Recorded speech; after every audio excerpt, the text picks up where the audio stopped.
Hey everyone, welcome back to the channel. If you're new to the channel, my name is Johnny and I'm a staff software engineer at Meta, and today we're going to be reacting to an article titled Everything I Know About Good System Design by Sean Goedecke. So I found this on Hacker News the other day, and as someone who values good system design, I thought this article might be really interesting to just read. It got a lot of upvotes, so it just had some good signals. I haven't done a pre-read, and I really love how this article is just a plain text. I think this is something that is like missed in some of like the new, very media focused like content that you see out there. Without further ado, let's dive in right into the article. Everything I know about good system design. I see a lot of bad system design advice.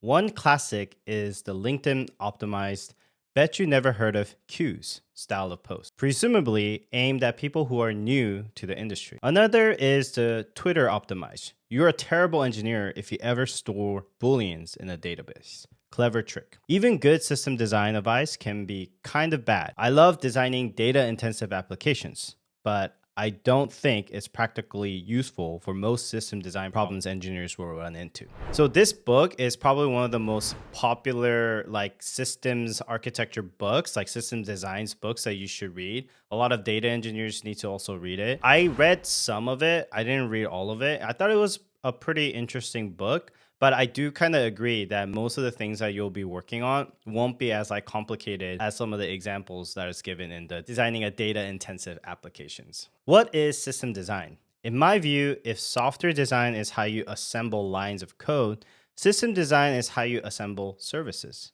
The primitives of software design are variables, functions, classes, and so on.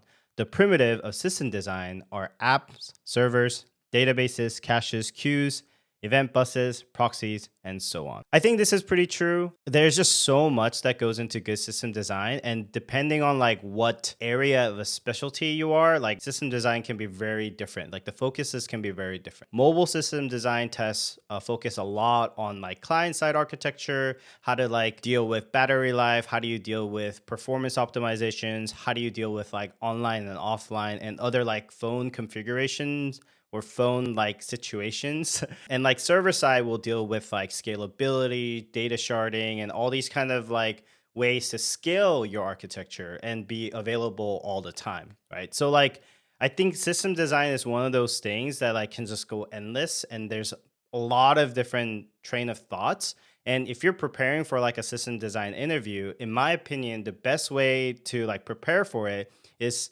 think about trade-offs. Like, don't just like memorize how to build, I don't know, a Netflix clone. Like, don't just memorize the solutions. Every time there's like a recommended solutions, think about trade-offs. What is the trade-offs that you're making? Because at the end of the day, that's like majority of engineering problem. You're basically making trade-off decisions. This post is my attempt to write down in broad strokes everything I know about good system design. A lot of concrete judgment calls do come down to experience, which I can't convey in this post. But I'm trying to write down what I can. Recognizing good design. What does good system design look like? I've written before that it looks underwhelming in practice. It looks like nothing going wrong for a long time. You can tell that you're in the presence of good design if you have thoughts like, this ended up being easier than I expected. Or I never have to think about this part of the system. It's fine. Paradoxically, good design is self-effacing.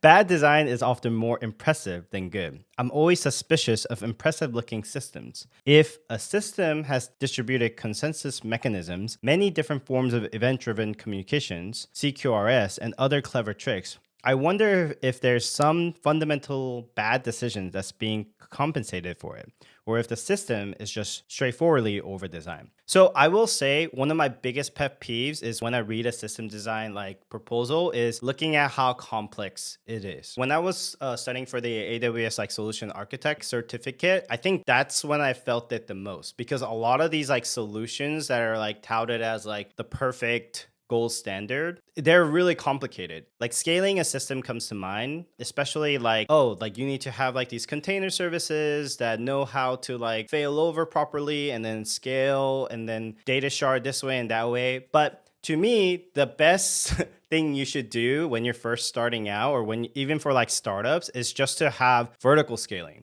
Just have one database, like one server to start out, and then just scale that up, and then just vertically scale as much as possible until you just can't do that anymore. Like a single machine is not good enough. Because I think like as soon as you introduce like sharding or like all these other like microservices kind of architecture, it just gets very complicated very quickly.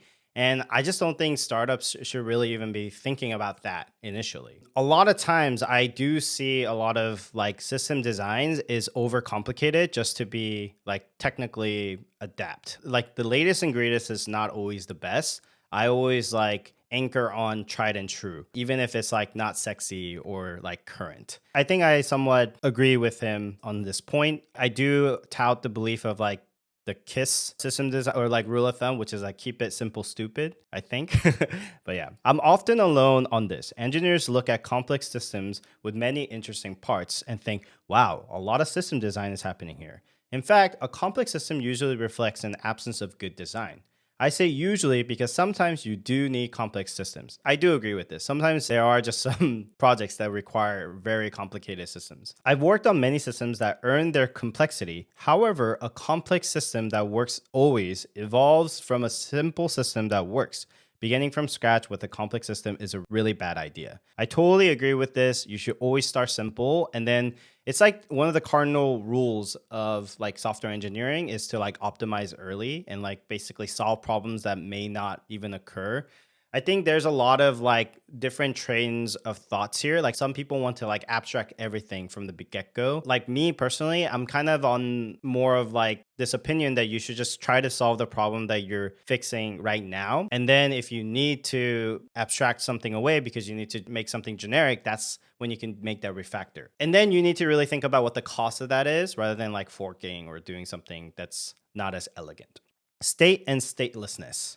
The hard part about software design is state. If you're storing any kind of information for any amount of time, you have a lot of tricky decisions to make about how you save, store, and serve it. If you're not storing information, your app is stateless.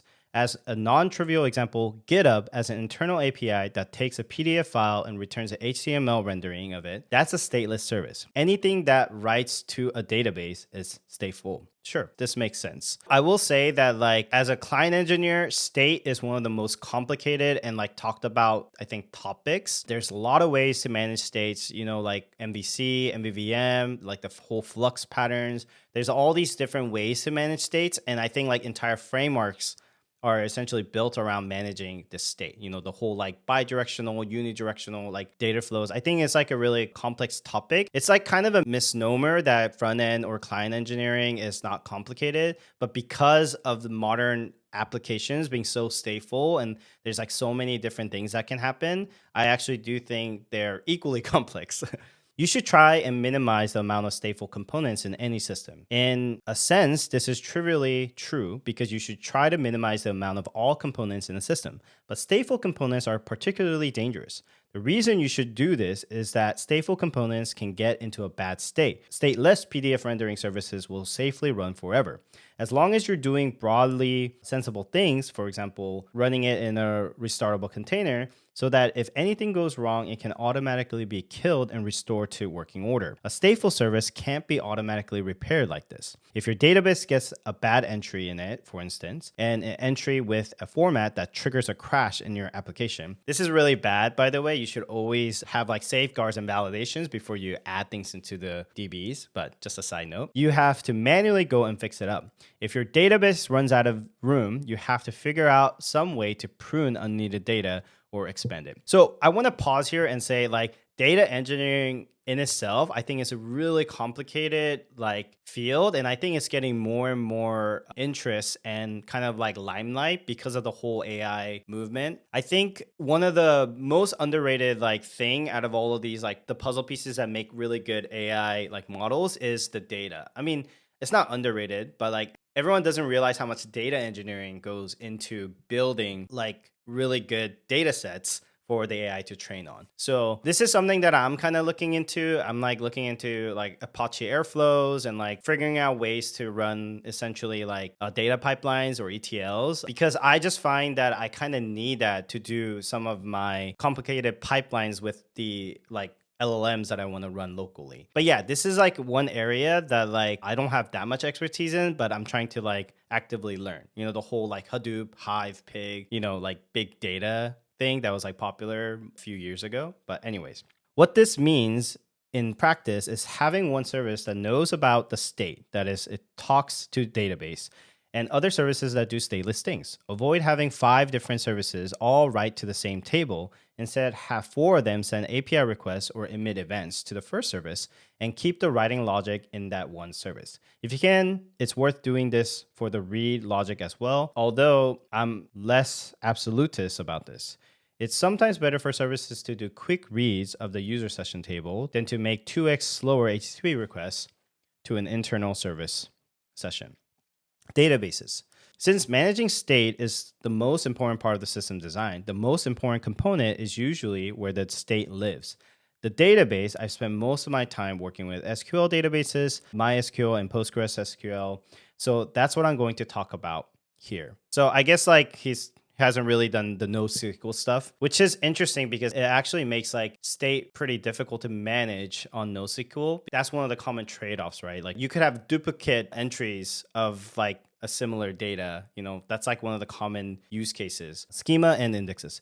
If you need to store something in a database, the first thing to do is define a table with the schema you need. Schema design should be flexible because once you have thousands or millions of records, it can be an enormous pain to change the schema.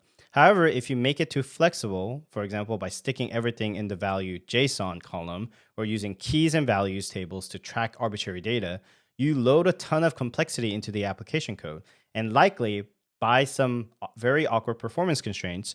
Drawing the line here is a judgment call and depends on specifics, but in general, I aim to have my tables be human readable. You should be able to go through the database schema and get a rough idea of what the application is storing and why. So this like part about JSON value, I actually think that's a pretty bad practice. Almost every database that I've seen starts out really great. Everything's like, you know, key values. They have good naming structures. But at some point, someone adds something like metadata or like something like very generic that's like just JSON. I've even seen cases where they're trying to migrate off of like SQL database into a semi NoSQL like structure, and they just add a JSON field instead of like migrating the entire DB, because like, you know, migrating the infrastructure sometimes is much more costly than just to add like a JSON value and then start doing client-side validations, right? There is a place obviously for this, like having like a JSON value as like a field, but I do think you should try to avoid it. I think it just makes things very complicated, and it kind of like breaks down the entire like schema-based development with SQL. If you want to do JSON, like kind of like this NoSQL version, then you should just use like Dynamo or like Mongo or like one of these like existing services. If you expect your table to ever be more than a few rows, you should put indexes on it. Try to make your indexes match the most common queries you're seeing.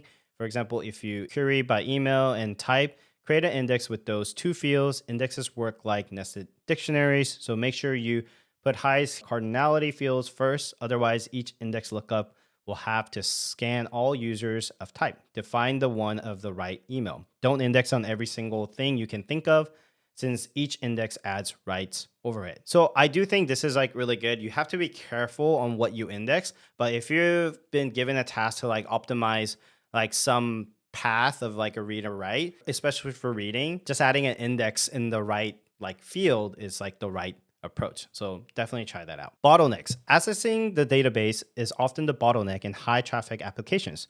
This is true even when the compute side of things is relatively inefficient. For example, Ruby on Rails runs on a pre-forking server like Unicorn.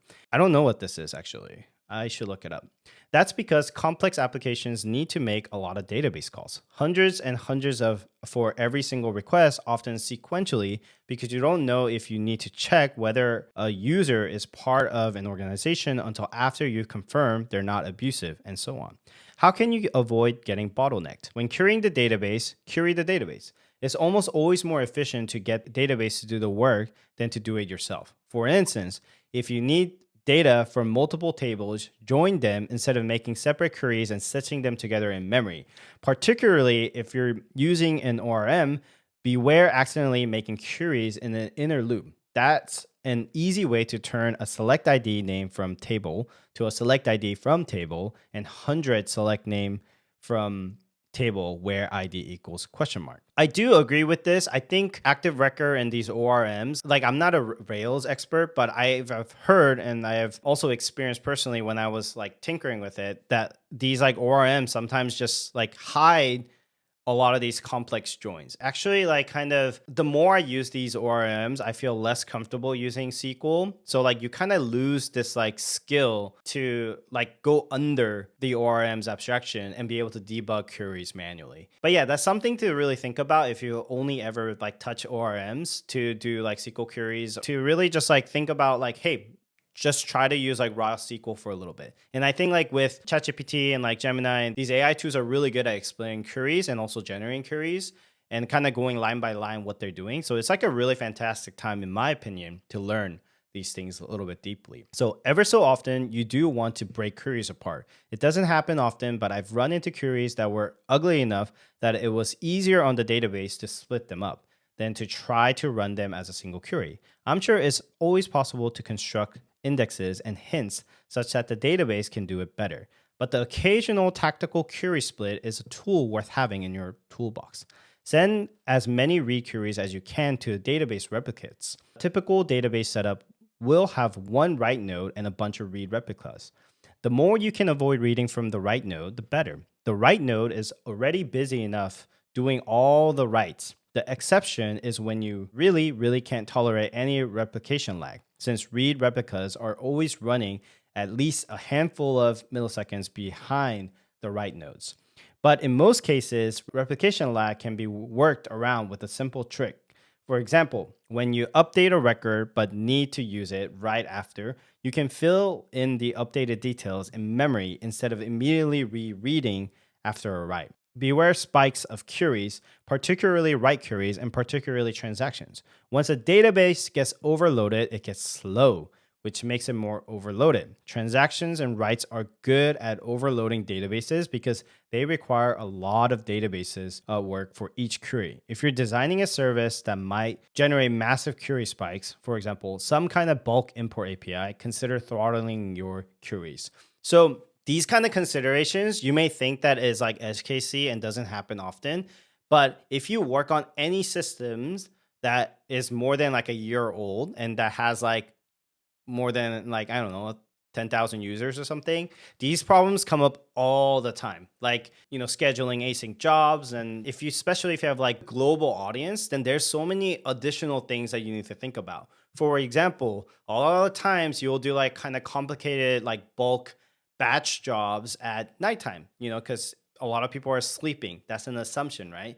But if you have a global audience, that no longer is a thing. At any moment of time, some users may be awake in different areas. So you need to really take into consideration of those like facts, right? Some services that I've worked on, like even though everyone knows about it in the US and there's like a high usage in the US, like the Philippines may be the biggest usage, for example. So those services, when we're like dealing with these kind of like peaks and spikes and like managing those things, we need to really cater those like engineering like solutions to these peaks based on like worldwide events like New Year's, Chinese New Year's, right? There's all these things to consider when you're making these systems. Slow operations, fast operations. A service has to do some things fast.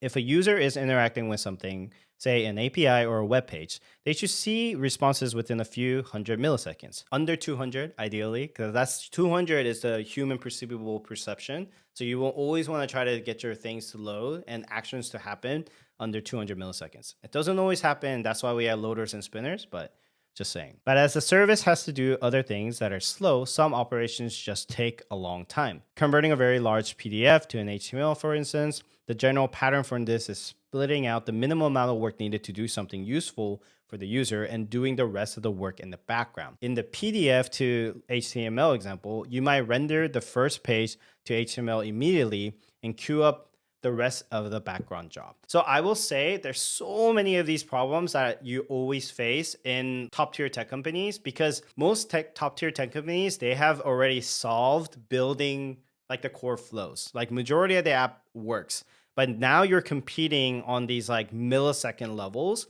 And like a really good example is like TTNC. High level, what it means is how fast is your app on tap of like starting the app, does it render network content first, right? This is a really important metric that a lot of like mobile app companies really care about, because there's a lot of UX and a lot of studies that suggest that if this flow is slow, your app will not grow very successfully, because users have a lot of options to choose from when they, look at a mobile app. So this has to be really quick and fast and get people into the app and then like browsing or consuming or producing, whatever it is. TTNC has to be very, very fast. At like my company, we're talking about 20 to 30 millisecond wins for some projects that might take like weeks to do. So like it's a very important thing. And another thing about TTNC is that as features get built, like product teams build features, it's like an ongoing thing where they're going to keep adding stuff that slows things down or could slow things down. And so you always have to like defend your TTNC. What is a background job? Is it worth answering this in detail? Because background jobs are a core system design primitive. Every tech company will have some kind of system for running background jobs.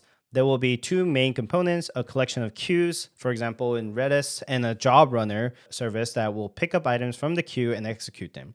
You queue a background job by putting an item in like job name params on the queue. It's also possible to schedule background jobs to run a set time, which is useful for periodic cleanups or summary rollups. Background jobs should be your first choice for slow operations because they're typically such a well-trodden path.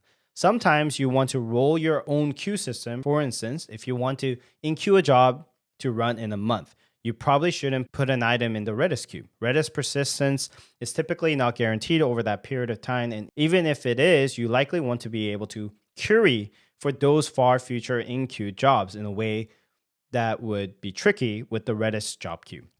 In this case, I typically create a database table for the pending operations and columns for each params, plus a scheduled out column. I then do a daily job to check for these items with scaled at less than today and either delete them or mark them as complete once the job is finished. I don't know about this this is kind of S to a cron job. Usually I would do something like this more through AWS. They have like scheduled servicing for like queues. They have managed queues. That's not Redis. Caching. Sometimes operations is slow because it needs to do an expensive that is slow task that's the same between users. For instance, if you're calculating how much to charge a user in a billing service, you might need to do an API call to look up the current prices. If you're charging users per use, the OpenAI does per token, that could A, be unacceptably slow, and B, cause a lot of traffic for whatever service is servicing the prices. The classic solution here is caching, only looking up the prices every 5 minutes and storing the value in the meantime. It's easiest to cache in memory, but using something fast, external key value store like Redis or Memcache is also popular, since it means you can share one cache across a bunch of servers. This entire document is definitely like server side, it seems like, and more of like backend focus, which is fine. But I will say that like these kind of like caching things also exist in every layer. Like client side has their own cache. Android has something called RoomDB, which you could use as, it's actually like just like a local storage, but a lot of people use it for caching. There's also like image layer caching, CDN caching. Like there's so many things about caching, but I will say one of the most difficult things to do right is caching. How do you like get rid of items in your cache? How do you set up proper like time to live? Like all of these are very complicated questions that doesn't have clear and like straightforward answers. You usually have to do a lot of like analysis of your like existing systems.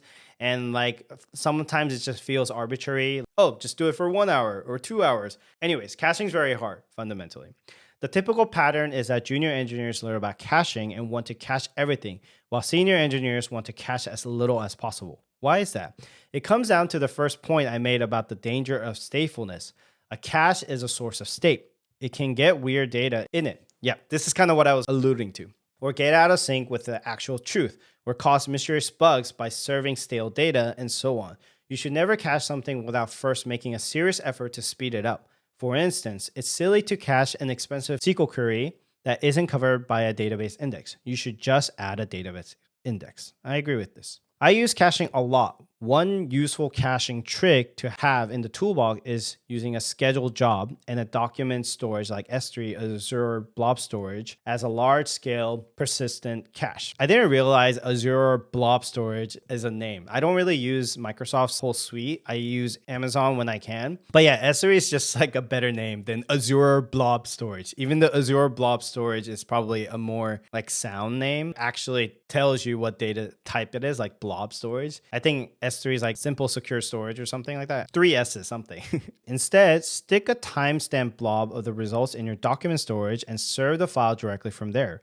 Like the database-backed long-term queue I mentioned above, this is an example of using the caching idea without using a specific cache technology. I kind of like this idea that like you don't need a specific tech like Redis or Memcache or any kind of like these frameworks. Caching at its purest form is just like saving the data somewhere and then reusing it if it makes sense. There's so many different ways to do it. So I definitely encourage you guys to like study different techniques and patterns and bring caching into like a various things. It will make things so much faster. Sometimes just adding like a really good cache in the right place in a smart way can make a huge difference in your app. Events, as well as some kind of caching infrastructure and background job system, tech companies will typically have an event hub.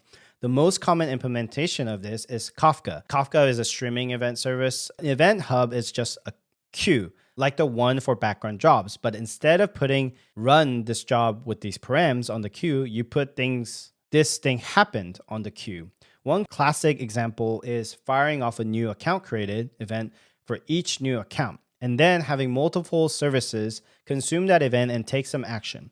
A send a welcome email service, a scan for abuse service, and set up per account infrastructure service, and so on. You shouldn't overuse events. Much of the time, it's better to have just one service make an API request to another service. All the logs are in the same place. It's easier to reason about, and you can immediately see what the other service responded with. Events are good for when the code sending the event doesn't necessarily care what the consumers do with the events, or when the events are high volume and not particularly time sensitive. For example, abuse scanning on each new Twitter post. Kafka is really cool. I personally haven't used too much of it. I worked with it a bunch. At Capital One, I worked on this team that basically managed Kafka streams, Kafka assets for the entire company. And I built systems to let people register and go through the life cycle of onboarding a new Kafka stream so that other people could use it like an API service in a sense. Like they could get access to it and then add their observers or add their consumers to the producer topics and things like that. On the UI layer, there's actually event buses all the time as well, and it's very similar. The thing about event systems that I find kind of difficult is that it kind of obfuscates the code trail. So unless you know the inner workings of the event system, sometimes you don't realize how something is getting triggered, right? It's oh, why is this getting triggered? And down the path somewhere, there's some event that triggers, and there's some top layer that's not even related to your component. Somewhere way on the top parent root, there's some large switch statement with a list of events that it's listening for. And then there's a callback or a Lambda function that triggers there. Especially when you're starting or onboarding to a new code base, those kind of patterns, if you don't know about those patterns existing, can get very confusing because there's no active code tracing that helps you there unless you know that it's looking for an event system, right? And this is kind of how React and Redux, the whole action dispatcher pattern, I remember it was very confusing when I was first learning it because it wasn't very clear how things were connected. All right, pushing and pulling.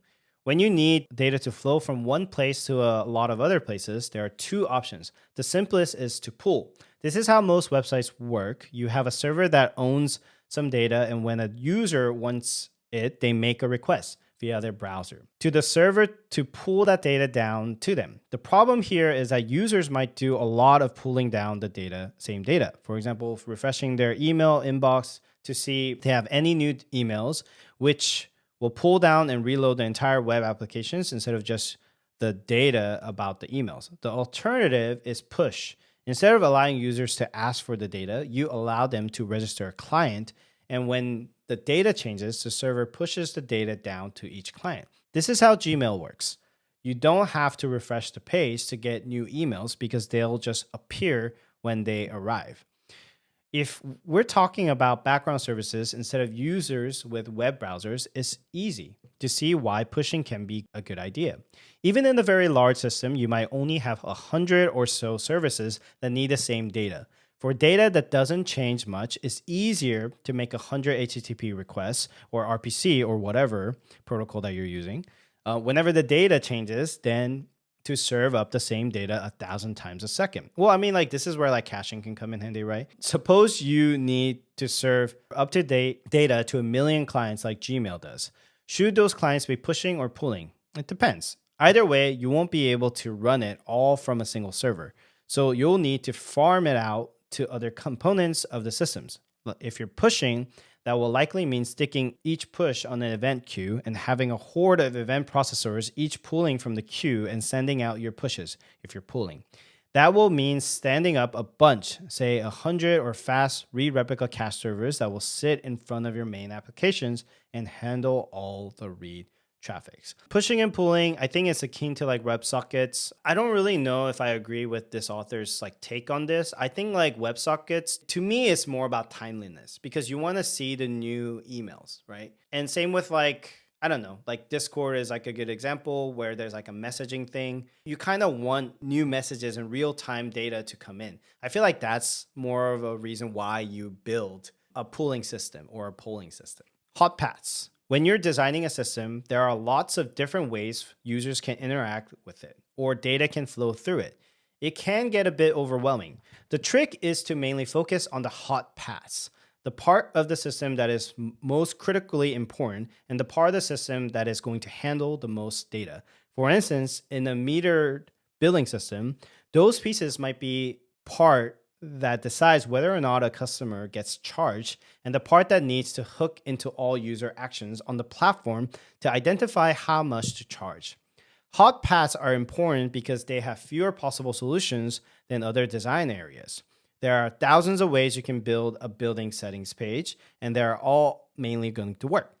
But there might be only a handful of ways that you can sensibly consume the fire hose of user actions. Hot paths also go wrong more spectacularly. You have to really screw up a settings page to take down the entire product. But any code you write that's triggered on all user actions can easily cause huge problems. I totally agree with this. And I encourage you, if you're new in your career or like even like a mid-level or even a staff level, if you're choosing what type of projects to work on, I recommend to dive into these kind of hot areas. So for example, if you're working on like a feed product, you should work on the feed. You should work on tail load, TTNC, feed injection, like basic interactions that happen within the feed because you'll learn the most. Because most like average solutions are not going to make incremental changes. Like you really need to be a great engineer to look at all these systems. And this types of code is usually the most complex in a system. In any kind of app, the hotspots are the most complicated because a lot of people are trying to optimize it. And over the year, it just gets like kind of crazy. But I also encourage you to look into those because that's where the most gains are usually going to come. Not all the time, because there's like underutilized surfaces that it's worth investigating in. But usually these kind of areas is where you should put your attention to if you want to move up quickly and gain a lot of like learning when you're working. Logging and metrics. How do you know if you got problems? One thing I've learned from my most paranoid colleagues is to log aggressively during unhappy paths. If you're writing a function that checks a bunch of conditions to see if a user-facing endpoint should respond 422, you should log out the conditions that was hit. If you're writing billing code, you shouldn't log every decision made. For example, we're not billing for this event because of X. Many engineers don't do this because it adds a bunch of logging boilerplate and makes it hard to write beautifully elegant code, but you should do it anyways. You'll be happy you did when an important customer is complaining that they're getting a 422, even if that customer did something wrong. You still need to figure out what they did wrong for them. you should also have a basic observability into the operational parts of the system. That means CPU slash memory on the host of containers, queue sizes, average time per request or per job, and so on. For user facing metrics like time per request, you always need to watch the P95s and P99s. That is how slow your slowest requests are.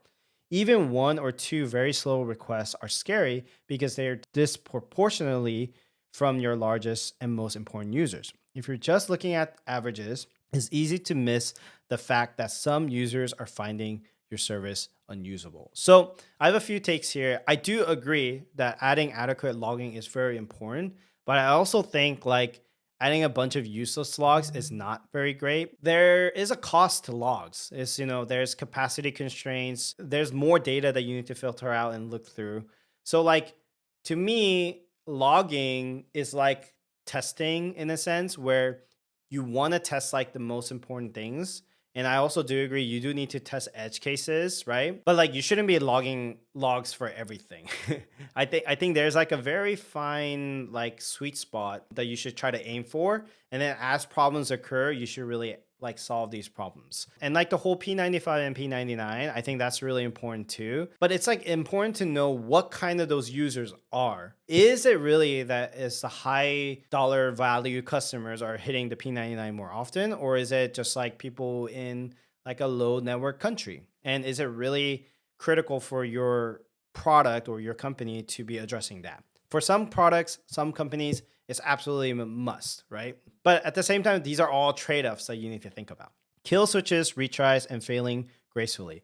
I wrote a whole post about kill switches that I won't repeat here, but the gist is that you should think carefully about what happens when your system fails badly. I think this is like a really good point. It's so underrated and it blows my mind till this day that I see engineers making like large changes without having kill switches sometimes. It's really crazy to me. Retries are not a magic bullet. You need to make sure you're not putting extra load on other services by blindly retrying failed requests. If you can, put high volume API calls inside a circuit breaker. If you get too many 500 responses in a row, stop sending requests for a while to let the service recover. You also need to make sure you're not retrying writes events that may or may not have succeeded. For instance, if you're sending a build this user request that gets a 500, you don't know if that user has been billed or not. The classic solution to this is to use the idempotent key, which is a specific UUID in the request that the other service uses to avoid rerunning old requests. Every time they do something, they save the idempotent key, and if they get another request with the same key, they silently ignore it. It's also important to decide what happens when the part of your system fails. For instance, say you have some rate limiting code that checks a Redis bucket to see if a user has made too many requests in the current window. What happens when the Redis bucket is unavailable? You have two options: fail open and let the request through, or fail close and block the request with a 429. Whether you should fail open or close depends on the specific feature. In my view, a rate limiting system should always fail open. That means that at the problem with the rate limiting code isn't necessarily a big user facing issue. However, auth should obviously always fail close. It's better to deny a user access to their own data than to give a user access to some other user's data. There are a lot of cases where it's not clear what the right behavior is. It's often a difficult trade-off. Kill switches, I think, is one of the most important things that you should like actively develop in your workflow. Whether that's like feature toggles. I actually built the entire feature toggle service, like front end, back end, and like all of the cloud infrastructures at my previous company at Capital One.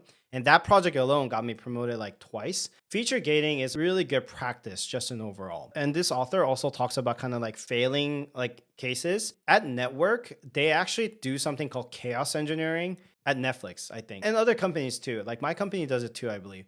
But basically chaos engineering is you purposely like shut down services and then see what happens. And then most services, if they're like very well managed, they have like active failovers from like, one region to another region and things like that. And those are the things that you need to have. And like you need to like test that they work, right? You could also take this idea into like client side work. Like what happens if the network doesn't work? What happens if like the user can't log in? What happens when the logging in or like the user interface takes too long? So there's all these things that you need to think about. I think like most engineers I know, when they're building something, they just test the happy path. But I highly recommend you to be one of those engineers that tests a lot of edge cases before they submit that diff or PR. Final thoughts. There are some topics here I'm deliberately not covering here. For instance, whether or when to split your monolith on out into a different service. Personally, as long as possible, keep it as a monolith. That's my personal take. Microservices are really complicated, in my opinion. When to use containers or VMs, tracing good API designs partially. This is because I don't think it matters that much. In my experience, monoliths are fine. Nice. Or because I think it's too obvious to talk about. You should use tracing, or because I just don't have the time. API design is complicated. API design is very, very complicated. The main point I'm trying to make is what I said at the start of this post. Good system design is not about clever tricks. It's about knowing how to use the boring, well-tested components in the right place. I totally agree with this. I'm not a plumber, but I imagine good plumbing is similar. If you're doing something too exciting, you're probably going to end up with the crap all over yourself. When I was first starting, I think I made this sin all the time, this like mistake all the time, chasing the latest and greatest. I wanted to be the engineer in my team that is working on like the latest and greatest. Honestly, while it was extremely fun, I think it always kind of bit me in the butt. The longer I get into my career, the more I'm trying to just like stick to what is known to be really successful. There's such a large consensus that this new thing, or by that point is this like new standard, is what like you should go towards. So I highly recommend you to not get like distracted.